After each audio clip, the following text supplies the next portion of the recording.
Next, this was a classic Rocky Four matchup. Peter Yan versus Stop, he's already dead. stop. It was like Ivan Drago versus Apollo Creed. But in all seriousness, um, I think a lot of this fight as well. Well, we could have never predicted the ending. A lot of the narrative we thought going into this fight played out. Um, Aljo being super active, but in the end, not being able to maintain that pace over the later rounds. Early going, I liked some of the work from Aldo, how he was able to take advantage of that very high guard of Jan and then flurry him to the cage and work the body. His Yeah, I was body gonna work say. looked good. His kicks looked good.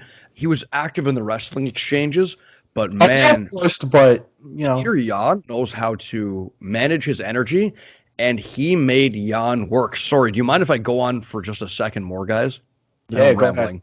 But one of the things I noticed, ignoring the unfortunate end to the fight that Yan did that I really liked, he was active. A lot of times, people, when they get to grappling ranges, are like, and they don't want to be there, they're doing everything that they can to get out and maintain range.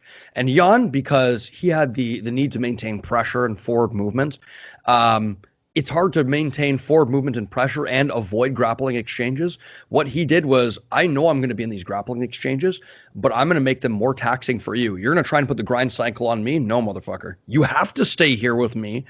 And he would hit those beautiful foot sweeps on Aljamain Sterling, those Muay Thai sweeps, and Aljo would get up with urgency and be like, I have to stay stuck to this guy like glue. And so he'd have to make up ground then and keep hustling to get back into those exchanges. And in that round four, it was showing. Aljo looked shot. Yeah, Yeah. I was gonna say that. That's the thing that really surprised me. Um, First of all, you know what? No, let me. Yeah. First of all, Aljamain Sterling, diverse striking. His striking was way better than I think we gave him credit for on the preview. I A think we. little forced though. No, guys, Pardon? like a little forced though. Like he didn't It have to was go forced. I'm not gonna fast. lie. It was a little forced, and the Very pace. fidgety. Yeah, Pardon? yeah, fidgety. That's Fidgety. Fidgety, tentative, unable to really sit down on his punches. Even though the Hey, shots were getting through to the But body, it didn't but look you know like what? Jan was too striking. affected. But you know what though? Sometimes that fidgety style works a little bit to keep and you. it was, Sometimes it but works a like little bit. I use it sometimes when I'm sparring. Like if you need to get out of the way because you knew that Jan had that had the superior striking. If you need to get out of the way, and it helps with counters and stuff. So I think that's why his striking but was but the better. problem with But being fidgety though is that when you are like that and you're forcing it and you're not flowing, you're getting tired off of these movements, like these wasted movements, and I feel like that's half the reason why Aljo gasped by round three, right? Um, Partly, yeah, but I also think separate from that, first of all, yeah, separate from that, Jan's counters were really good. yeah. For all the activity that Sterling gave and all like the weird stuff he was doing with the spinning back elbows and the weird combinations where he would go like a hook and then an uppercut and then like a teep or something like that. He was throwing some really weird stuff in there. Um, for all of that, like I felt like Jan was the more effective fighter in the first 2 to 3 rounds. And then yeah, as Stefano said, the sweeps. By the time Sterling is shooting because he's losing the stand up, Jan is not even shooting. Sterling is initiating the grappling. Jan is flipping the script, sweeping him off his feet. Sterling is staying on the floor, waiting for Jan to come and play jiu-jitsu with him. Jan is just firing leg kicks, firing near illegal axe kicks. It was kind of like by the There was third, fourth definitely. round, it was like, okay, there's this clear skill gap here when it comes to on the feet. But what I would say though is, man, Jan's takedown defense amazing. Jan's sweeps like How a about his true takedown skilled offense? Yeah, champ. his sweeps, the suplexes he was hitting early in the fight. Sexy, Sexy sexy, man. suplexes. Look, Yeah. I mentioned this before. Expect Aljo, and tell me I didn't say this, expect Aljo to tire if he doesn't get success with his takedowns. Because that The ground game, as much as Aljo's striking has come along, the ground game is very much his safe space, where if he can get there, if he has success in that range, he's going to feel confidence. And his style looked very attrition-based in this. He was hoping to, when it got to those later rounds, he'd be able to take enough out of Petr Yan where he wouldn't be there, which is why the investment in the body was good and the takedowns were good.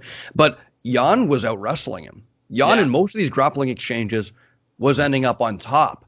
And that, I think, is what took a lot out of Aljo. Because I think if Aljo was able to get to grappling range and take Petr Yan down, we're looking at a very different fight, and I don't think he's quite as gassed.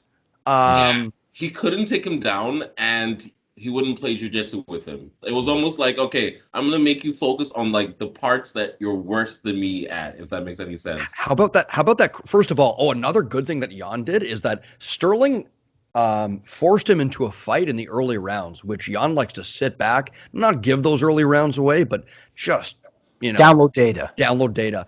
And the thing Sterling forced him into a fight. Sterling was putting it on him. Remember when Yan dropped him with that cross in the early going, sat him down on his bum? I'm like, is this over?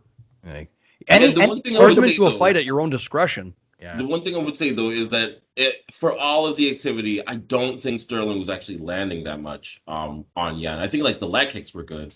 But apart from that, like, I don't think, like, many of those shots were actually getting through. Like, Yan's high guard was pretty good. They were getting through. It's just that the strength advantage and the power difference was just so vast. Like Yan looked so strong. Like some of these sweeps was just throwing Aljo on his head. Like he was getting turned inside out. And it goes to show you kind of like how half of fighting is strength and conditioning sometimes, because Jesus. It's strength conditioning, and let's not forget discipline and patience. Like Yan, one thing that I find very interesting about him is that on the feet, he's a very interesting synthesis between boxing and Muay Thai. The stance switching, the precision of his jab cross, how he's able to find counters. What's that? His stance switching, unlike and just if you rewatch the fight, compare Sterling stance switching to like Yan stance switching. I think the commentator even said it. Like Jan's was efficient, totally no wasted movement on it.